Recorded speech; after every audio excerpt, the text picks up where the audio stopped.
my good friend Nashid. I want to say my wife Nashid, but nobody would get that joke unless they go back and watch a previous episode. And we will talk about that, but not in a marital status. This is all just a joke. Nashid is 10 p.m. over there in Bangladesh, and we are all in different time zone. But today we get to have the pleasure of meeting Ernest. I have been stalking Ernest on my Facebook for a while, and I was like, I really like the stuff the stuff this dude is doing. So let's reach out and let's have a conversation about it. So very happy to have you. I'm excited to get to know you better. I feel like I already know you a lot, but now I get to go deeper. So Nashid, would you please say hello, and I will have you introduce. I will have you ask Ernest our very famous question. Right. Thanks, Laziena. Right. And super excited to have Honest in our shows. Right. So I've been listening or hearing a lot of energetic stuff, a lot of excited stories about you. And what we did is like throughout our journey, we bring people who did some of the transformation journey in their life, being in their life, being in their professional part, being in their families, being in on self. So looking forward to have an exciting sessions with you, Honest. And we are in the three different zones and others, but definitely we are waited for this super episode. So the floor is yours, Honest. Well, the Thank you. floor is yours, Ernest. However, the question at hand is, how have you become the hero of your transformation? Right, but the point is, what I asked Honest is like to have a super introduction about A super himself, introduction. super Yes. introductions, right? I And apologize. then the transformation, right? No way, I'm yeah. not being a good husband today. Right. Yeah, Honest, right. No problem, guys. First of all, let me say thank you guys for having me. I always say as a podcaster, I love being on this side of the mic when all I have to do is talk. It makes it so much easier. So all the hard stuff is on you guys. But thank you guys for having me. I am Earnest James. I am a mental health advocate. I am a grief guide. And at my core, I'm just a person that loves people. My mission is to help people to deal, heal, and fulfill, to deal with your problems, to heal from your pain, and to fulfill your purpose. And that's been my mission pretty much my whole life, but building a system kind of around it in the last couple of years because I went through my own journey. I went through my own journey that led me here after going through dealing with some grief of losing my mother-in-law, then a little while later losing my own mom, then going through a divorce and depression and all of those things, which led to suicidal ideations. Prayerfully and thankfully making it through that, and having done that, that kind of began my journey of helping others, specifically in this space, in the same space of overcoming some of your failures and dealing with grief. I always was a person that was helping people. That's always been my heart, from a child. Growing up in church and growing up in a family that served.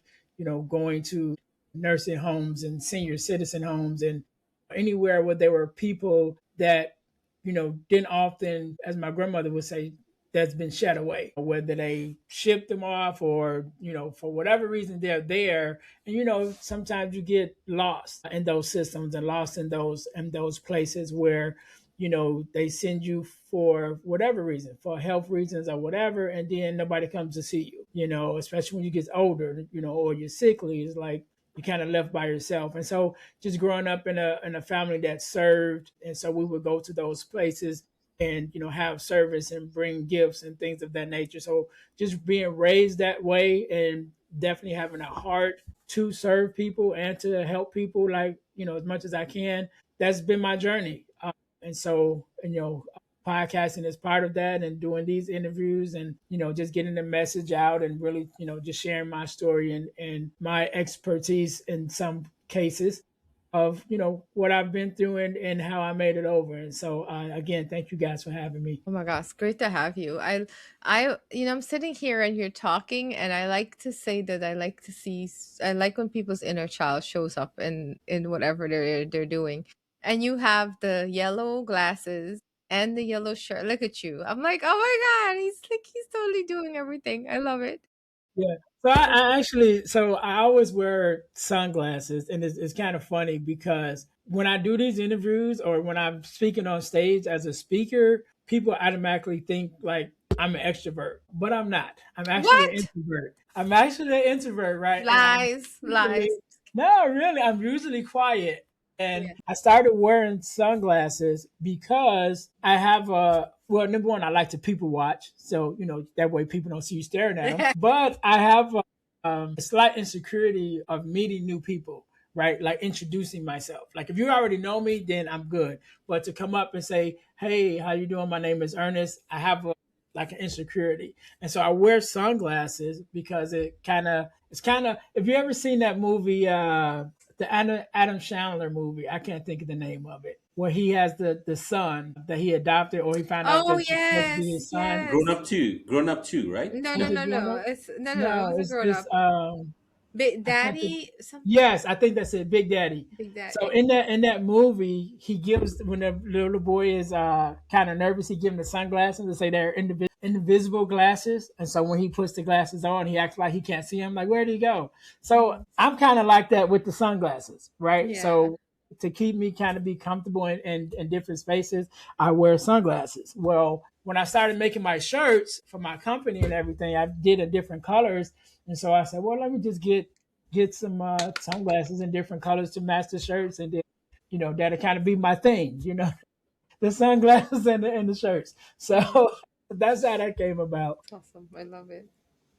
Nashid, do you want to take it over here? Yeah, yeah, absolutely, absolutely. Like, so I've been listening to your stories, right? So you have multiple stories, different ones, like Mhm. the your mother-in-law, your mother, probably your divorce, and the better you and everything, right? So the all right. So the point is, like, so each stories teaches you to become a better person, right? So the question is something like every stories you have or you had, like, made you transform your life, and now it's a brand new James, honest James, right? Mhm. So yeah. So among all these stories, what are the ones it's really inspiring one that pushed you what you are right now? Okay, and what makes you a better person, and you sit alone and you think that, all right, that stories you had a very hard time, but now you are right now a brand new one. So Yeah, share those one, right? So we do have that stories, but the point, the reason I'm asking you that there are a lot of people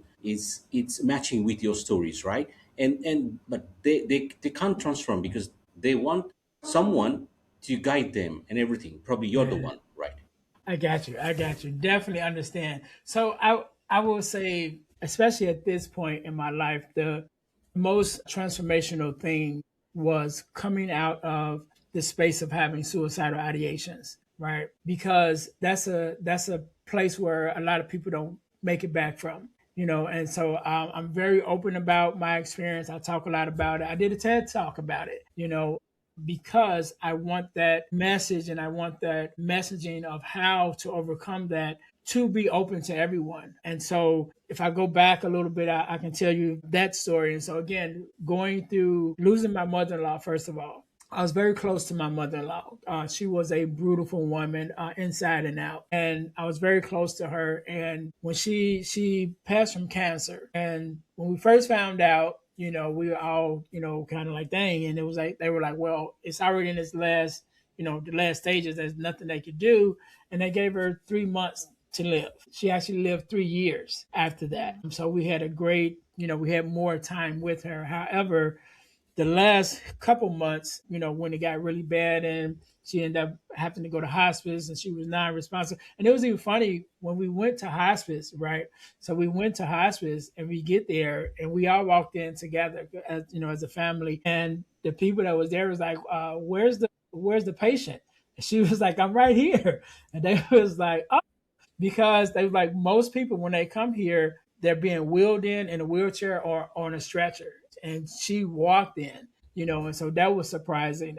And however, once she got there and she was there for a while, then the cancer really started taking its toll on her, and to the point where she became unresponsive, and so she basically would just kind of sleep. And I'd get off work and I would go and I would just sit with her, sit by the bedside. And unfortunately, we did end up losing her, and that took a toll on me. Definitely took a toll on my marriage. My wife at the time was an only child, and her father wasn't really active in her life. So it always had been just her and her mom. And Right. so once her mom passed, then now she's like, it's just her, and so that took a toll on her.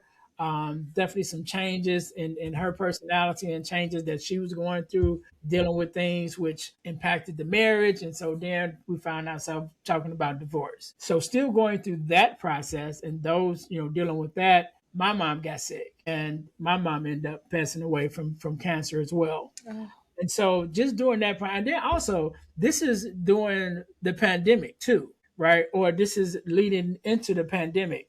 And so you got COVID hits. I was executive pastor at that time of a church that I helped start. We were in existence for 10 years. COVID hit. We ended up having to shut the church down. I lost my mom. I lost my mother-in-law.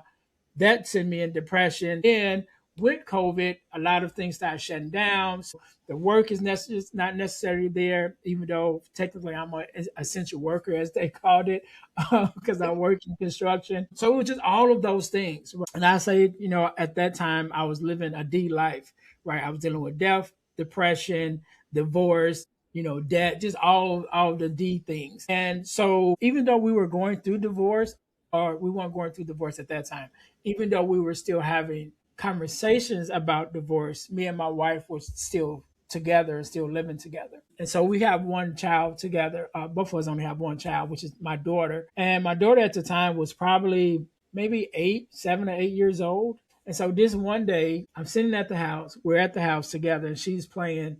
And I had the sprinklers out. I had the little kiddie pool out and all of that. And she's playing in the water and everything. And during this time period, I'm having suicide ideations because I'm like, everything is falling apart. I can't fix anything. I can't control anything. And so I'm having these thoughts myself, but I'm keeping it all to myself. And this particular day, where I'm on the front porch with my daughter, and she's in the front yard, and she's playing in sprinklers and everything, and she's just having a ball, and I'm just sitting here and just sitting watching her play. And so then, in the midst of her playing, she turns and she runs to me on the porch. When she gets to me on the porch, she starts crying, and I'm like, "Why are you crying? Like nothing happened." And she said, "I miss my grandmothers." And it kind of hit me in that at that time, because I'm like, my daughter, who again, she's only like 7 or 8 years old, in the midst of having a great time and playing, and she had a moment where grief just kicked in. And mm-hmm. not only did it kick in to her at being at her young age, but she was able to voice like what happened. She like, I miss my grandmothers. And even to be that young and even be able to identify that her grandmothers were no longer there. Just like that whole thing, and just a couple moments. And I'm looking at my daughter, and my daughter, again, she's my only child, and she was a daddy's girl. So everywhere I went, she was with me. And I'm just like, man, if she's feeling this way about losing both of her grandmothers who are a part of her life, but not there every day, what will happen to her if I'm no longer here? The person who she sees every day, she's a daddy's girl and she's with me most of the time. What would happen to her if I'm not here? And so in that moment, I had to make a decision. And I'm like, well, if for no other reason, I have to hang on for her. I have to make sure she's okay. I have to make sure she's straight, and that became the thing that I held on to until I was able to start, my own healing journey and getting back to myself. And so that was a journey within itself, and we definitely can talk more about it. But that was the beginning of it. That was the beginning of my journey. That moment changed everything for me, and especially in the space of having suicide ideations. When I talk about it now, when I talk to other people about it, that's what I encourage them to do. Like, try to find that one thing, no matter Yeah. what it is, that one thing that you can hold on to. I had a conversation with one of my coworkers, and we can get into this too, because I'm a bricklayer by trade. Some years I've been doing it, long time. But it's the construction industry is among the top 10 industries of suicides. Oh, And I found that out after, I started looking into things, after my experience. But I was talking to a coworker, and one of the things he told me, he had went through some things and he had became suicidal. He started having suicidal ideations as well. And when we talk about finding that one thing to hold on to, He said this day he just was feeling out of it or whatever, and he went to the park and he's sitting in the park and he's having these thoughts about ending it all and all of that. And he said this random dude just came up to him, was like, "Hey," and the guy had a puppy. And he was like, "Hey, I need you to take this puppy because I'm married, but my wife said I can't keep the puppy no more or whatever, and I needed to give it to somebody." And he was like, "And so would you take this puppy?" And he was like, he took the puppy. To this day, this was years ago. He's like, to this day, he was like, that dog has changed my life because that was the one thing. That was the one thing that he found to hold on to. And now years later, he's still here to share that story. And so, my daughter was that one thing for me, and to anyone who's dealing with suicidal ideations and you don't know where to turn, I would say look for that one thing just to start. Just look for that one thing that gives you hope, that one thing that gives you responsibility, that one thing that gives you something to look forward to for tomorrow. And if you Mhm. can hold on to that till everything else kicks in, then at least you're on the right track. At least you can stay here another day. And so I'll stop rambling, but that's the thing that kind of changed everything for me. Yeah, thank you for sharing that. I understand the turmoil your heart was in those moments, especially given everything in your life that you were facing. It makes sense for you to feel that Mhm. way. And I like that. I appreciate that you're normalizing it because sometimes I go, I'm going through my grief. There's things that I'm healing. You can be self-aware, and you can also Yeah. be like, I think self-awareness and the healing journey are two different faces of the same coin. And so I Mhm. think that you're bringing a light to that. I like to think of it as that I am always the sky, and the emotions that comes up are the clouds. And some days it's fluffy and I want to just Yeah. nom, nom, nom. And some days there's a torrential downpour and there's a storm and it's just lightning and all of that, right? So it's a matter of observing it. But to tie that in is that you are standing up and you are living it and you are sharing it to say grief and joy can exist at the same time. Oh You yeah. can still honor what you need to honor in your heart so that it can heal and honor the connections and the life that has happened and also still feel joy. You can love Yeah. somebody and miss them at the same time. You can love somebody and Mhm. not want them in your life at the same time. You can love somebody and they're not here as well.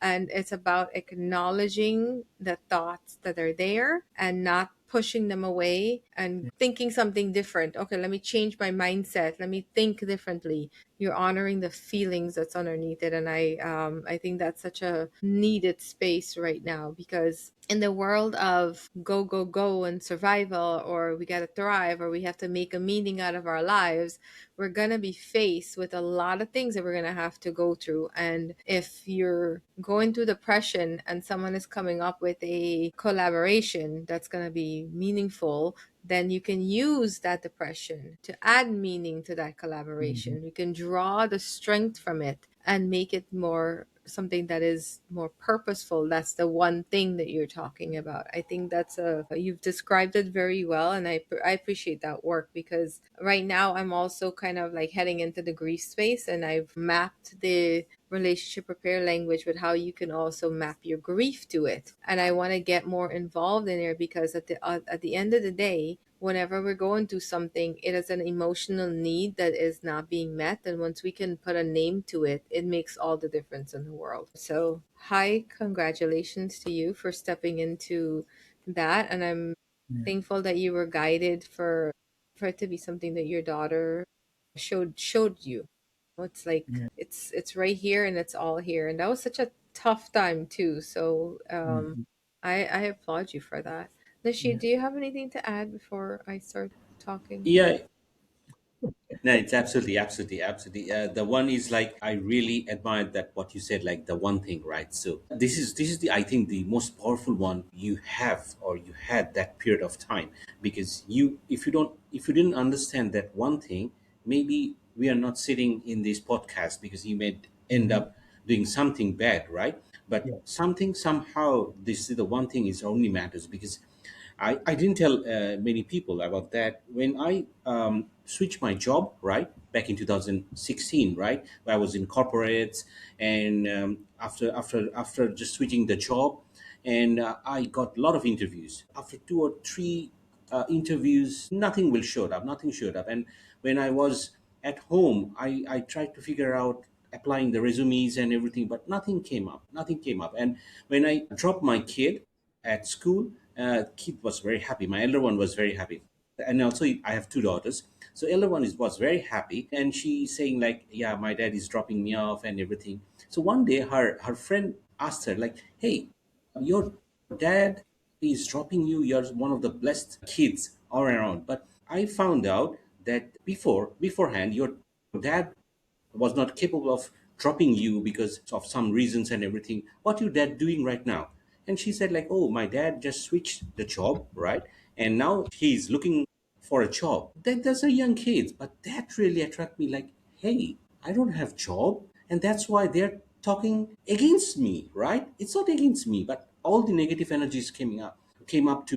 And when I talked to my wife, and she said like, all right, you're free at home, or why don't you take care of the little one so that I can do something else, the cooking and everything. So that taking care was a negative one towards me. So nothing, all the D's, right? What you had, like all the declines and everything. And I just wrote down a lot of words, and end results was suicide.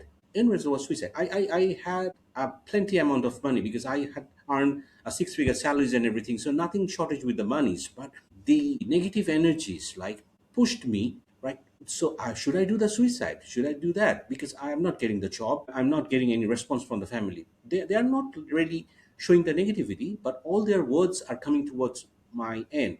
So I realized that period of time, no, I need to survive. Because of the one thing, because I have daughters. Because of the one thing, because I have the elderly parents to look, I have the families. And see, that one thing made us alive right now, and we are sitting in a podcast. And yeah, thanks, James. Right. So that's the one thing is really matter, right? I mean, you I know, want to I want to speak a little bit on that too, right? Because on the outside looking in, especially when you're dealing with suicide ideations or when people are looking at someone who's dealing with suicidal ideations, they can only see the thing that they identify with, right? So there's an artist, he changed his name, but formerly his name was Most Def. He was a rap artist. He wrote a song years ago called Mathematics. And there's a line in the song: the straw that broke the camel's back, here's the secret. It's not the one on the top, but it's the millions underneath it. Right. And so when you think about, even that saying, like the straw that broke the camel's back, it's like you got this whole thing, and then that one on the top seems like it breaks everything down. But on the outside looking in, those who have not experienced suicide ideations or those who are looking at someone who's experiencing it, they can only see the thing that they identify with. And so in my case, it's been like, oh, so you're going through a divorce and you're feeling about, you're having suicide ideations over a divorce. I'm like, no, it's not just that, it's everything. But they can only see the one thing. And so I always like to point that out because it's never just one thing that someone is dealing with that makes them start having suicide ideation. It's a whole list of things. You know what I mean? But the person on the outside can only see that thing that connects with them. And so, like, when you said, losing your job or changing jobs, most men, right, identify with what they do for a living. Like that's part of who they are. I just talked about being in construction. I'm a bricklayer.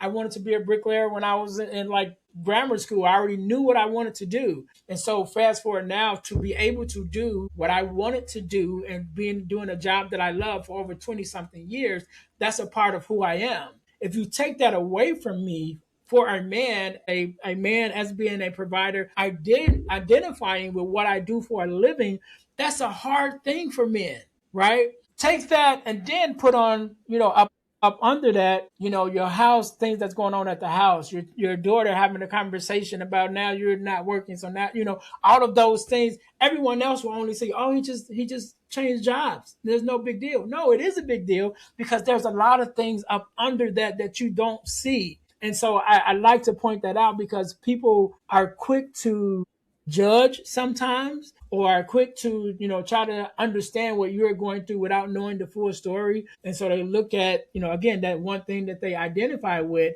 and they're like, oh, that's no big deal. And I even say, even in my own story, of all the things that I was dealing with, if I was only dealing with one of them, it wouldn't have been a big deal.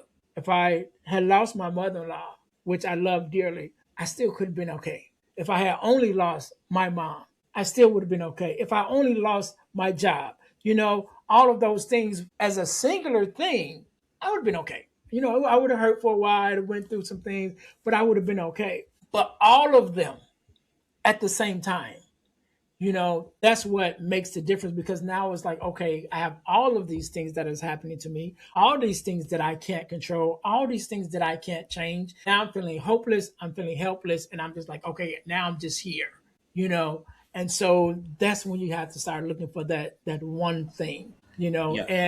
and grief is such a strong thing, and I always say grief doesn't care, right? It doesn't care who you are. It doesn't care your gender. It doesn't care what you do for work.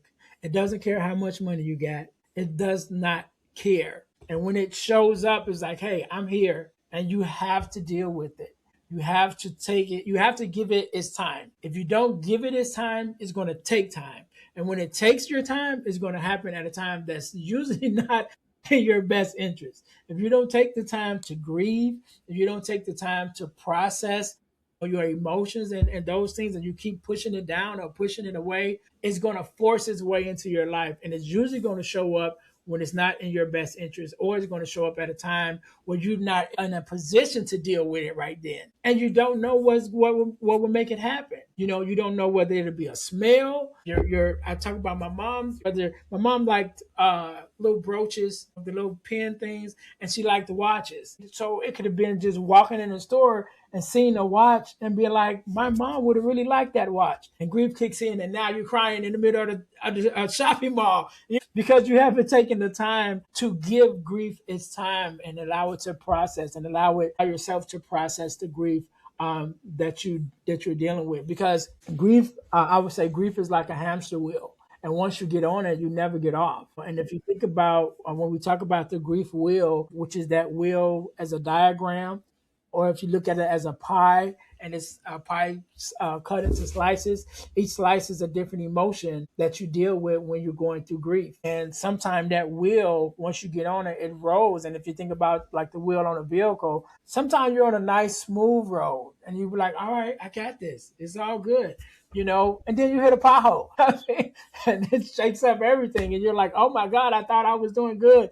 But that's how grief is. Sometimes it's smooth. Sometimes it just kicks in. You hit a pothole. Sometimes it's bumpy and you have to deal with it. But if you take out the time and you give it its time and you learn to live and walk with your grief, then you don't have those outbursts. And you may have a moment, you may have something that triggers it. It might be a memory, a smell, or whatever. But if you've given grief its due, if you've given grief its time, those little triggers will show up to let you know that it's still there, but Right. it won't shake your whole world up. You know what I Yeah. mean? It won't just like Yeah. Yeah. mess up your whole day. And if you put everything in one page, right, one big page, like all your stories and everything, did you find out like those things happens for a reason, and Mhm. now it's there, right? Because I'm a Muslim, right? So there's a term called faith or the risk, right, which is like the Almighty already written to you before you Mhm. born, right? So when Yes. I put all these stuff in one pages, and I laughed at those stories and said like, damn, those were meant for good. And did you find this kind of stuff like, all right, I've been there with a lot of things, my one feeling, my daughters, my ups and downs and everything, but if I sum up everything, yeah, and those happens for reasons, and Yeah. now you're here. Yeah, I believe that 100%, right? And so when I talk to people about finding their purpose, right, I always say purpose leaves clues. So I'll tell you a couple stories, right? And that even support that in my life.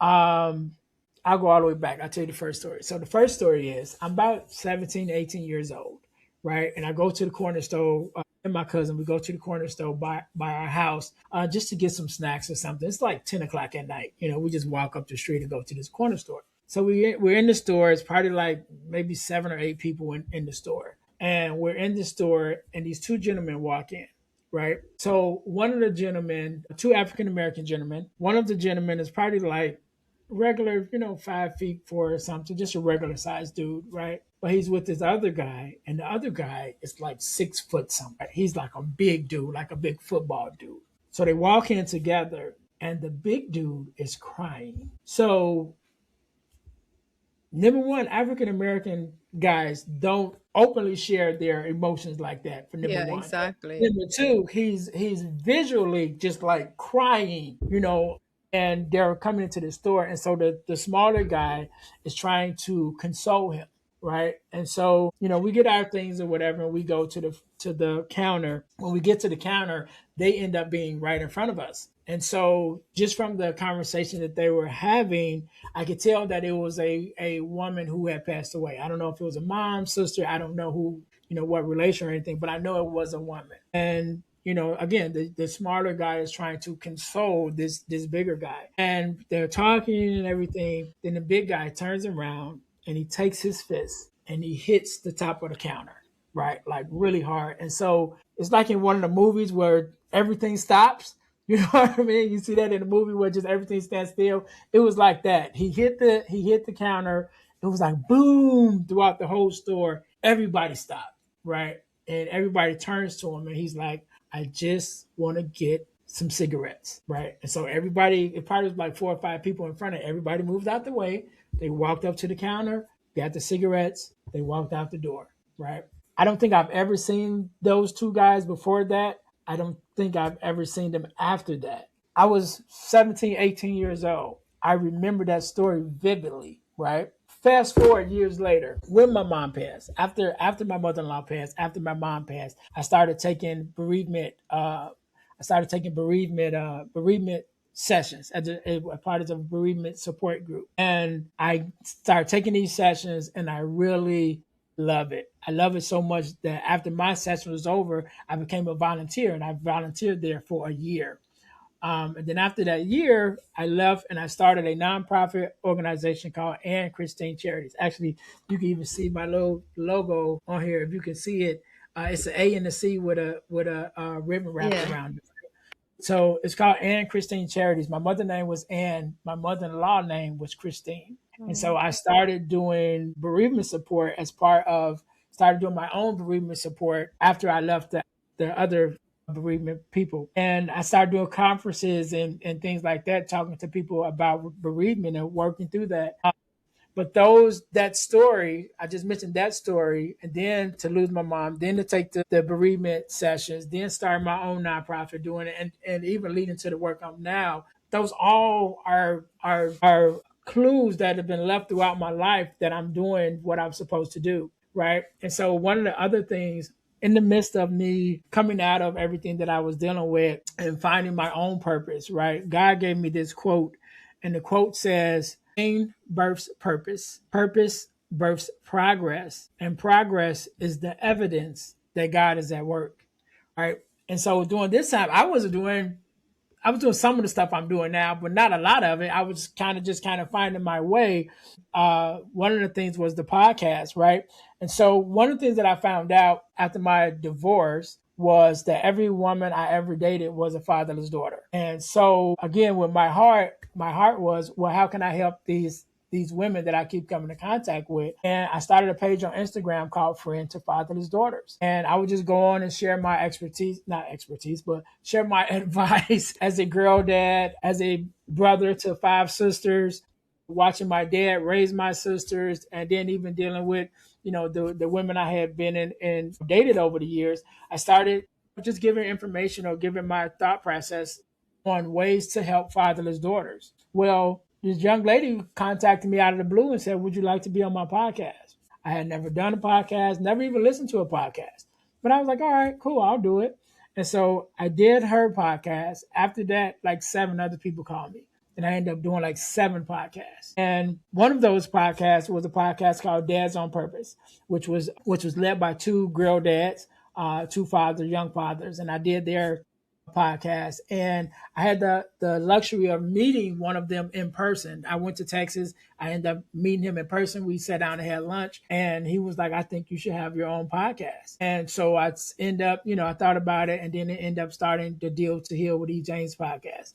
Now we're on 240 something episodes, but going back to what God had told me: pain births purpose, purpose births progress, and the progress is the evidence that God is at work. So that pain of going through my divorce birthed the thought and the process and the progress of starting something to help fatherless daughters, right? And I started something to help fatherless daughters. And then as that happened, then I was asked to be on the podcast, and then asked to be on several podcasts, and then started my own podcast.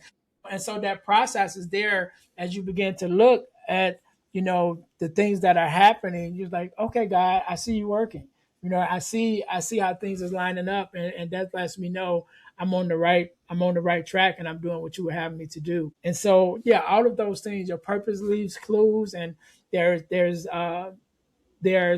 things in your pain. There's purpose in your pain. Let me put it that way. But there's some crosses that you bear that then you become the person to help those who are also bearing that same cross, and so that's how I look at the work that I've been, the experience that I had with depression and suicide and all of that, because now I get to be the person that says, hey, if you're dealing with it, let me help you, let me hold your hand, let me walk with you. And all of that came out of my own pain and my own experiences, and so now I use those experiences to help others. Yeah. Thank you so much for sharing. Thank you, Nashid, too, for sharing something I didn't know about you. I appreciate your journey and everything that you talk about, because you're absolutely right. I think I was just on a podcast with somebody, and I was telling them I think that men kind of get the brunt of it because you're the protector, right? You're the one that is you provide safety and security. So to have that extra responsibility, you're not only responsible for you, you're responsible for your whole generation, your whole bloodline. You're the one that has to give your parents grandchildren too, So to be able to recognize that there's a lack of when I say a lack, I know that it's more of it is coming now, but I would like for this world where I'm learning about manosphere that's happening and all of this stuff, like at the end of it and the core of it is just creating more safe spaces for men to be vulnerable, for them to allow themselves to grieve, allow themselves to go through what they're going through. Because women tend, yes, we're emotional, and we do speak our feelings, and sometimes we do it in very unhealthy ways. And there's so many tools that's available now that can get us to do it in healthier ways. I think the men end up getting the short end of that stick, and there's not so much support and compassion around what a man does have to go through. Because as you both are talking, I've also dealt with suicidal ideation, I've also handled all of that, and I talk publicly about it, but I don't see a lot of men getting the acknowledgement of the things that they have to carry. And oftentimes I hear that when a man is open and he's vulnerable, it gets used against him. And I'm such an advocate for doing that differently, because at the end of anybody's life, it's what's in the heart of that person. And why can't we honor that in each other? We end up going into gender roles or whatever the case is, and we don't really truly look at what somebody is carrying and how we can meet each other in that mud, sit with each other in the mud. Ethnic men, especially, like you said, black men cannot speak about their feelings. It's true. Like, we're suppressed your whole life, and so now to be able to speak up, it's very empowering. So I appreciate that. But, this conversation can go on for a very long time because you have a lot of valuable things to say. And I hope that we can invite you back on again for another time, because you have a lot of layers and depth to you that I think we can continue to talk about. But before we say goodbye today, what is something that you feel is a misconception, and you really wish that a lot of people would lean more into as far as the work that you do? I would talk, kind of piggyback on what you were just saying, and I would like people to know that men have feelings too, right? A lot of times, because of who we are and how we operate, we're thought not that we don't have feelings, like the things don't necessarily affect us. I remember having a conversation with a young lady after my divorce, after I had got divorced, and we were having a conversation about divorce, and they was like, oh, like, you didn't care, like, men don't care, they just move on. I said, no, men do care, but when it comes to, I'll just say myself, and even in the midst of my divorce, all the effort that I wanted to put forth for my marriage, I put forth while we were still in it, right? once it came to the point where it's like, all right, that's the end. Like this is the end. Once it end, then I don't care because like, all right, it's finished. But unfortunately, sometimes with women, they look at that as you broke. We got divorced, and then you went and found someone else like right away or whatever. It was like because it was done. You know what I mean? Like all the emotion, everything I had, and the fight that I had was while we were still fighting for it. But Mm-hmm. once it ended, and you say, okay, the bell ring, I won, it's done. But that doesn't mean I don't have the emotion. The emotions doesn't go along with it, and I don't carry those emotions. I definitely was hurt when I got a divorce. Number one, because I come from a two-parent household, and I come from generations of two-parents households. And I always thought I would have I would be a two-parent home for my daughter, and then to lose that was very depressing for me. That was very heartbreaking for me because I'm like, that's not the example that I grew up with. That's not the father. That's not the marriage. That's not the household that I wanted to have for myself. So that definitely affected me and things like that. And I think oftentimes we are put in a box like things don't affect us. Sometimes because of our fault, because we hide it and we don't share it and we don't talk about it, sometimes because it can be used against us later. So we hold those things in. But when you take all of that together, it's like, oh, men don't care about things and things don't affect them emotionally. Like, no, it does. We do have feelings and we are affected by things that happen. And I'll leave with this because we talked about men being the protectors and providers and all of that, right? There's a movie called John Q with Denzel Washington. It's one of his older movies. Mm-hmm. And in the movie, his son needs a heart transplant, Yeah. right? And they can't afford it. They don't have the money for it. And there's this whole thing. And his wife calls him. She's at the hospital, and the hospital basically is like, "Hey, there's nothing else I can do if you ain't got no money." And so they gonna send him home. And so she's on the phone with him, and she's telling him, what's going on and whatever. And he's trying to explain to her like, "Baby, I'm trying to do this. I'm trying to do that." And she just like, "John, do something. And then she like hangs up the phone. And so now as a man, you're like, what am I going to do? Because I'm in a position where I can't really do much. And but all the responsibility is on me because I'm the man, I'm the father, I'm the husband, I'm the provider, I'm the protector. I have to do something. And in the movie, it did lead him to do some illegal act that was just like really crazy. But out of desperation, that's what happens. Yeah. But a lot of times men find ourselves in those places where we are just expected to do something. Yeah. You know what I mean? It's like you got to do something. You got to figure it out because everybody is depending on you and you don't necessarily have the space to sit with your own emotions and sit with your own thoughts because there's so much counting on you. And so I think when we look at all of those things and if we could take just one thing that I want you guys to take today is men have feelings too, and we have to acknowledge that.